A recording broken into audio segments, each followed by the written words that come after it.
Nahum, Nineveh and those nasty Assyrians. Disclaimer: if there are any similarities in this discussion between Ashurbanipal II and his Assyrian troops and Saddam Hussein and the Republican Guards, it is purely coincidental. Having said that, it is my position Saddam Hussein is not discussed in the Book of Nahum, nor are automobiles on the LA freeway, cf. Nahum 2 verse 3. If I mentioned the city Nineveh, what would come to your mind? Most likely you would say Jonah. We've all heard the story about Jonah being swallowed by the great fish and then going to Nineveh to preach against the city. His message was short and to the point, yet 40 days, and Nineveh shall be overthrown. The city, from the king to the dog catcher, repented. Have you ever wondered what happened to Nineveh after that? The short prophetic book of Nahum tells us the rest of the story. During the summer of 2002, I had the privilege of spending 3 days in the British Museum in London. Wow, what an experience! I have been studying and teaching archaeology for over 25 years and never had the opportunity to see the many objects on display in the museum that have biblical connections. The main interest of my visit was the objects in the Assyrian rooms, especially the rooms containing the bas-reliefs of Ashurbanipal II, ruled 668 to 631 BC, the last great king of Assyria. Several years ago, I taught the Book of Nahum at my home church. I endeavored to illustrate my messages with archaeological discoveries relating to the text.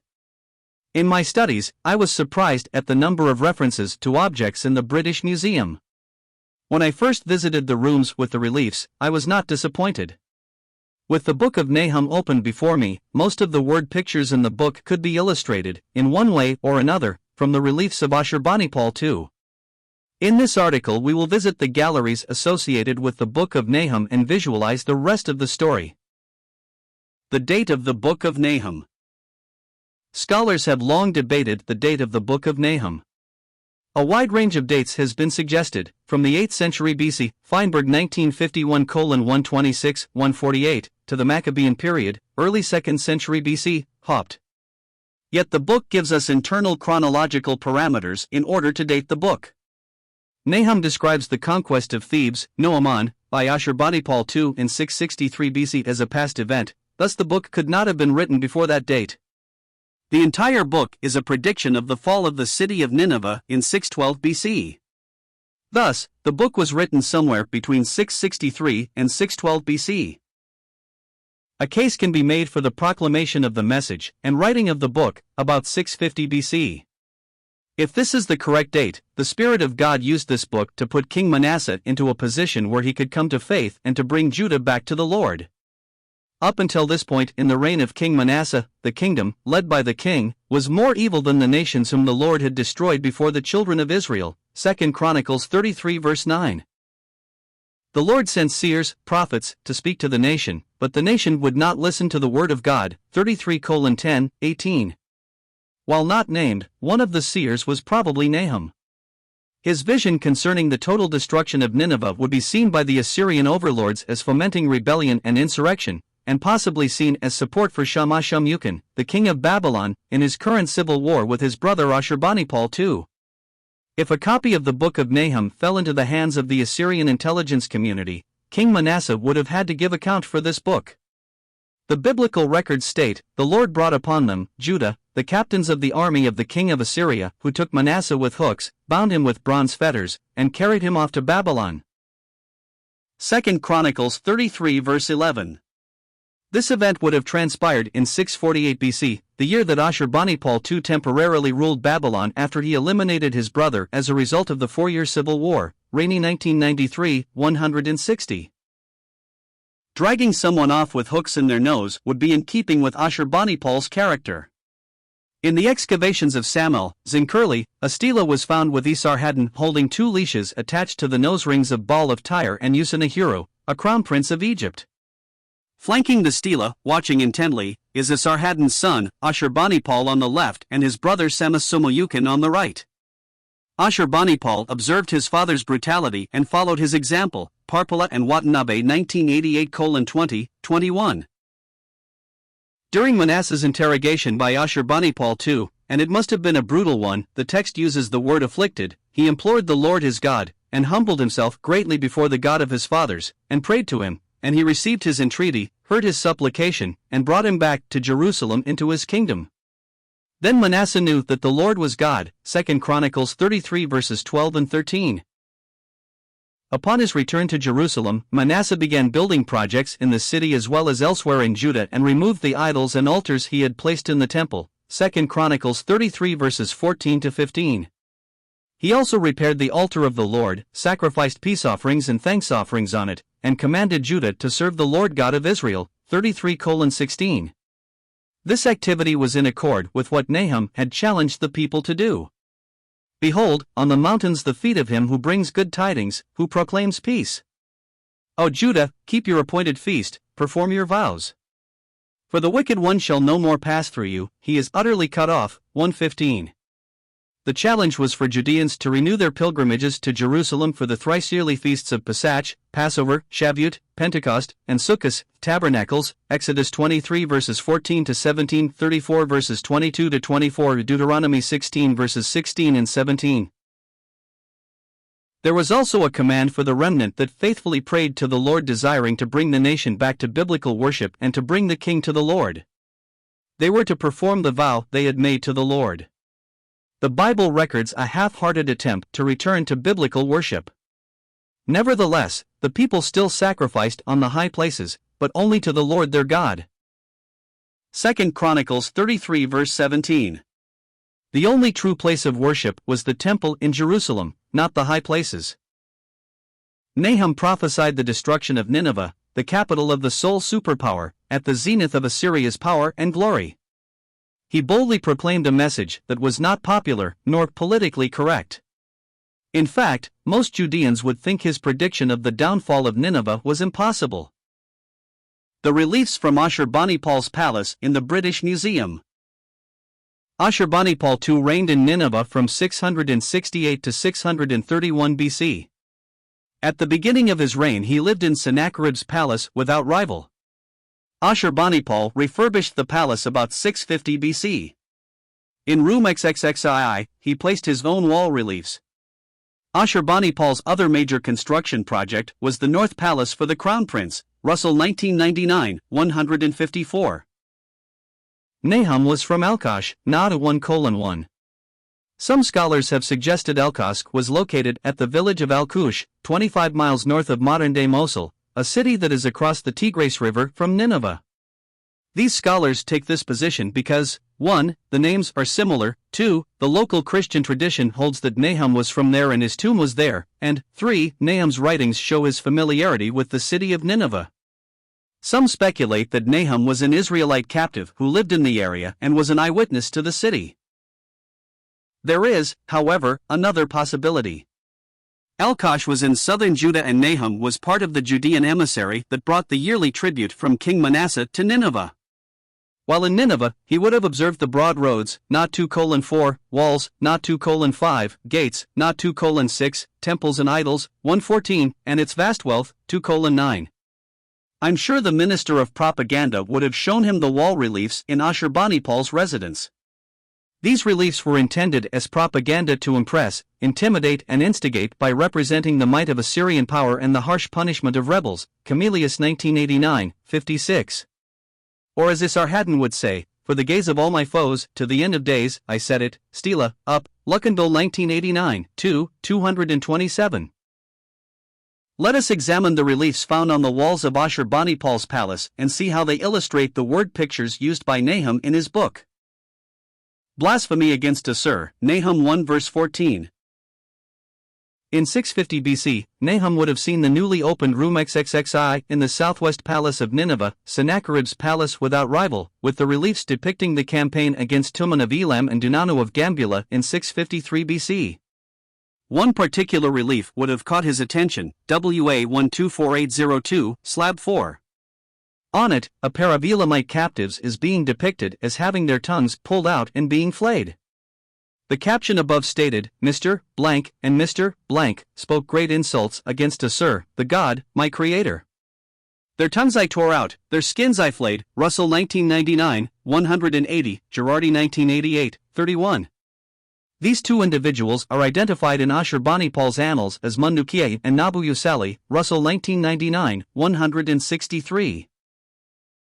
It was with great boldness that Nahum proclaimed, "The Lord has given a command concerning you, the king of Assyria, your name shall be perpetuated no longer. Out of the house of your gods I will cut off the carved image and molded image.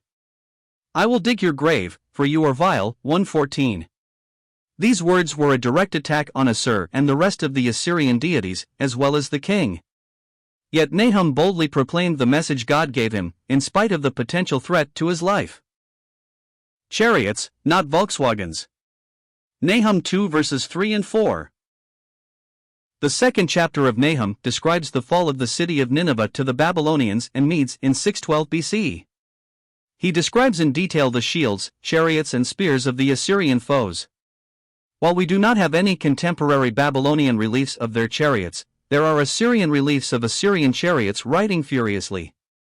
These chariots are depicted on the reliefs of the Assyrians attacking the Arabs. Nahum mentions the broad roads of Nineveh. Ashurbanipal's grandfather, Sennacherib, was the one who improved the streets of Nineveh. In the Delos cylinder he boasts, "I, Sennacherib, widened its, Nineveh's, squares, made bright the avenues and streets and caused them to shine like the day, 1 hour 61 minutes. In the context of the book, Nahum sees a vision of chariots in the streets of Nineveh, not Volkswagens, as some prophecy teachers have speculated. Take the booty and run. Nahum 2 verses 9 and 10. Nineveh was the Fort Knox of mid-7th century BC Mesopotamia. On every Assyrian campaign they always removed the silver, gold and precious stones and other items from the cities that they sacked. When they bragged about the booty that was taken, silver and gold always topped the list. As an example, after the fall of Nahum, Thebes, Ashurbanipal bragged that he took silver, gold, precious stones, the goods of his palace, all there was, brightly colored and linen garments, great horses, the people, male and female, 2 tall obelisks. I removed from their positions and carried them off to Assyria. Heavy plunder, and countless, I carried away from Sinai, Thebes, Arab 2, 296, Para. 778. There are also reliefs of Assyrian scribes writing down the booty that was taken from other cities. In Nahum's vision he saw someone say, "Take spoil of silver. Take spoil of gold. There is no end of treasure, or wealth of every desirable prize. She is empty, desolate, and waste." 2:9-10a. The Babylonian Chronicles, BM 21.901, describe the spoils taken from Nineveh by the Babylonians and the Medes in these terms: great quantities of spoil from the city, beyond counting, they carried off. Arab 2, 420, Para. 1178. One of the excavators of Nineveh has commented that there has been very little gold and silver found in the ruins of the city. The Medes and Babylonians cleaned house after they conquered the city, just like Nahum predicted.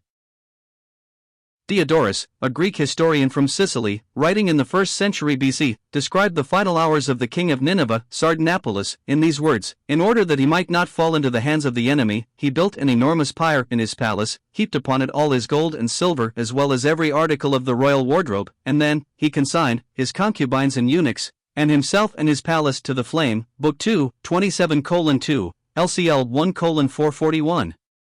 Unfortunately, the Babylonian account is broken at this point.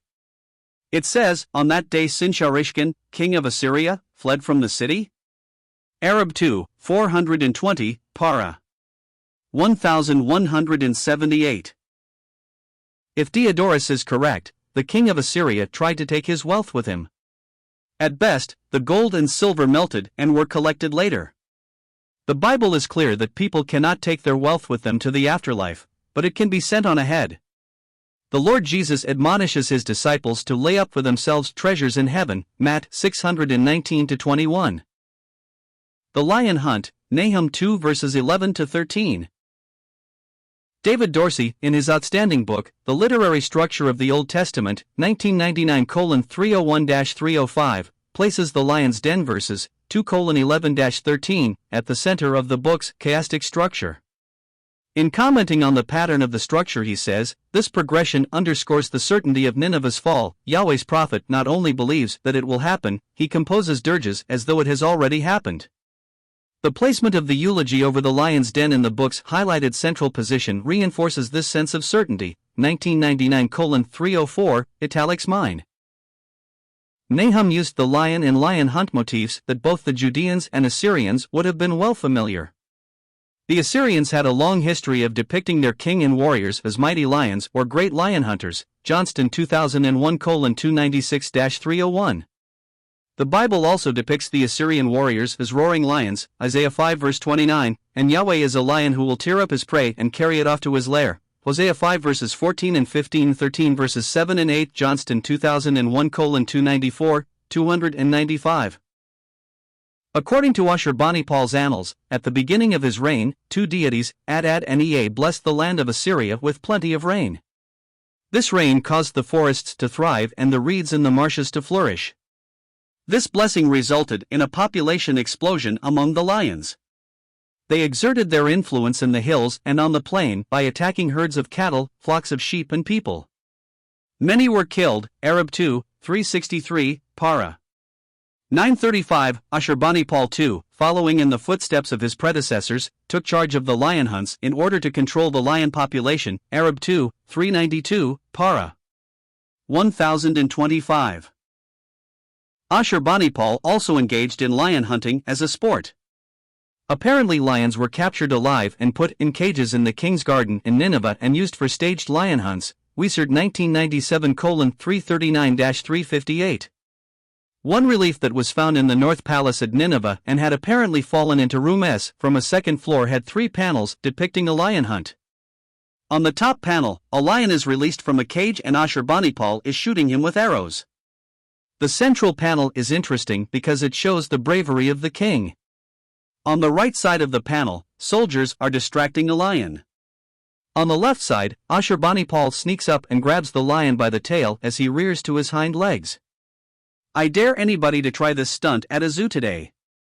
The inscription above says, I, Ashurbanipal, king of the universe, king of Assyria, in my lordly sport I seized a lion of the plain by his tail and at the command of Erda, Nergal, the gods, my allies, I smashed his skull with the club of my hand. Arab 2, 391, Para. 1023, the king attributes his bravery to the deities. Dr. J. E. Reade, one of the keepers of the Western Asiatic Antiquities at the British Museum, has observed, it is notable that much of the lion's tail has been chipped away, so that the lion has been, as it were, set loose. This defacement was probably the action, at once humorous and symbolic, of some enemy soldier busy ransacking the palace in 612 BCE. Curtis and Reade 1995:87. On the lower panel, Ashurbanipal is pouring out a wine libation over the carcasses of 4 lions. In the inscription above, the king boasts of his power by saying, I, Ashurbanipal, king of the universe, king of Assyria, whom Assur and Ni-Lil have endowed with surpassing might. The lions which I slew, the terrible bow of Ishtar, lady of battle, I aimed at them. I brought an offering, I poured out wine over them. Arab 2, 392, Para. 1021, the king attributes his mighty power to the gods, Assur and Ni-Lil. In contrast, Ashurbanipal boasts that kings and lions are powerless before him. At the beginning of one of his annals, Cylinder F, he states, among men, kings, and among the beasts, lions were powerless before my bow. I know the art of waging battle and combat. A valiant hero, beloved of Assur and Ishtar, of royal lineage, am I. Arab 2, 347, Para. 896, Ashurbanipal has tied his lion hunting and military conquests together in one statement. In the vision of Nahum concerning Nineveh, Nahum asks a rhetorical question, where is the dwelling of the lions, and the feeding place of the young lions, where the lion walked, the lioness and lion's cub, and no one made them afraid? 2:11, he sees Nineveh as a lion's den that has been destroyed and the lions are gone. The prey in verse 12 is apparently the booty that the Assyrians have taken from all the cities they conquered in recent memory. In verse 13, the Lord states directly, Behold, I am against you. I will burn your chariots in smoke, and the sword shall devour your young lions. I will cut off your prey from the earth, and the voice of your messenger shall be heard no more. The phrase the sword shall devour your young lions draws our attention to another relief showing Ashurbanipal thrusting a sword through a lion. The inscription associated with this relief says, I, Ashurbanipal, king of the universe, king of Assyria, in my lordly sport, they let a fierce lion of the plain out of the cage and on foot. I stabbed him later with my iron girdle dagger and he died. Arab 2, 392, Para. 1024. The Book of Nahum sets forth an ironic reversal of the Assyrian usage of the lion motif. Dr. Gordon Johnston has observed the extended lion metaphor in Nahum 2 verses 11 to 13 includes the two major varieties of the Neo-Assyrian lion motif, the depiction of the Assyrian king and his warriors as mighty lions, and the royal lion hunt theme. While the Assyrians kept these two motifs separate, Nahum dovetailed the two, but in doing so he also reversed their original significance. While the Assyrian warriors loved to depict themselves as mighty lions hunting their prey, Nahum pictured them as lions that would be hunted down.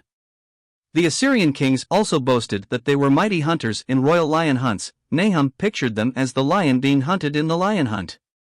By these reversals, Nahum created an unexpected twist on Assyrian usage. According to Nahum, the Assyrians were like lions, to be sure, however, not in the way that they depicted themselves. Rather than being like lions on the prowl for prey, the hunters would become the hunted. 2001, 304. Nahum was keenly aware of the culture that he was writing to and was able to effectively use it to convey a powerful message from the Lord. Nineveh, a bloody city, Nahum 3 verse 1. Nahum pronounced woe to the bloody city of Nineveh, 3:1. The city in the Assyrian Empire had a well-earned reputation for being bloody. Just a casual glance at the reliefs in the British Museum from the palaces of Sennacherib and Ashurbanipal show the gory and blood-curdling history as we know it. Bleibtreu 1991:52. There are reliefs with people being impaled, decapitated, flayed, tongues pulled out, making people grind the bones of their dead ancestors, even vultures plucking out the eyes of the dead. One panel graphically shows the disrespect for human life. On it, a commander is presenting a bracelet to an Assyrian soldier who had decapitated the 5 or 6 heads at his feet. There are 2 scribes behind him recording the event. This bracelet, perhaps a medal of valor, is worth 5 or 6 lives. In Assyrian thinking, life was cheap. Countless corpse, Nahum 3 verse 3. There is an old adage that says, what goes around, comes around. The Bible would use an agricultural metaphor, you reap what you sow, cf. Galatians 6 verse 7. This is true in the geopolitical realm as well as the personal realm. The Assyrians, over their long history, were brutal and barbaric people. Yet there came a point in history where God said, enough is enough, and he removed the offending party, Nahum 2 verse 13, 3:4. Nineveh fell in 612 BC, yet it wasn't until the 1989 and 1990 seasons of the University of California, Berkeley excavations in the Halzi Gate that graphic evidence of the final Battle of Nineveh was revealed.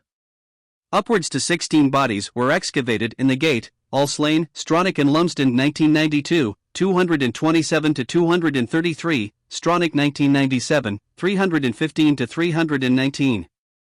Archaeological excavations have vividly confirmed the words of the biblical text. Horsemen charge with bright sword and glittering spear. There is a multitude of slain, a great number of bodies, countless corpses, they stumble over the corpses, Nahum 3 verse 3. The fall of Nahum, Thebes, Nahum 3 verses 8 to 11.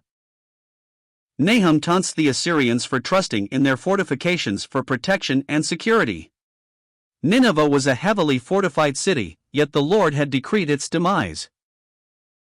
He asked rhetorically, are you better than Nahum, Thebes, that was situated by the Nile River, that had the waters around her, whose rampart was the sea, whose wall was the sea?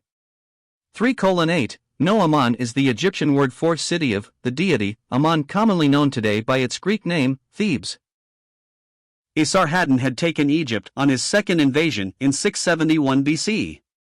When he died, the Egyptians revolted and Ashurbanipal went to Egypt to put down this revolt. He cleared the delta of the Cushites, Ethiopians, in 667/666 BC, and the Cushite ruler, Taharka, fled to Nahum. On Ashurbanipal's first campaign against Egypt, he took 22 kings from the seacoast, with their armies, to help him fight the Egyptians. Ashurbanipal claims that he made those kings with their forces, and their ships accompany me by sea and by land, Reade 1993:157. One of those kings was Manasseh, king of Judah, with his army. On his second campaign, he went to Nahum and defeated the city and razed it in 663 BC. There were Judeans in the Assyrian army that saw this event. When they heard or read the words of Nahum, they would have been encouraged. The Assyrians were able to defeat a strong and impermeable Nahum, and God would now fulfill his word and Nineveh will fall. Ashurbanipal had a relief of the fall of Nahum. It is labeled an Egyptian fortress in the British Museum. Yadin cautiously states, the crowning achievement of Ashurbanipal's expeditionary force to Egypt was the capture and destruction of Thebes of the 100 Gates, the Egyptian capital during the XXXVTH dynasty, in the year 663 BC. It is most probable that this is the event which the Assyrian artist depicted in such detail here in his portrayal of an attack on an Egyptian city, 1963:462.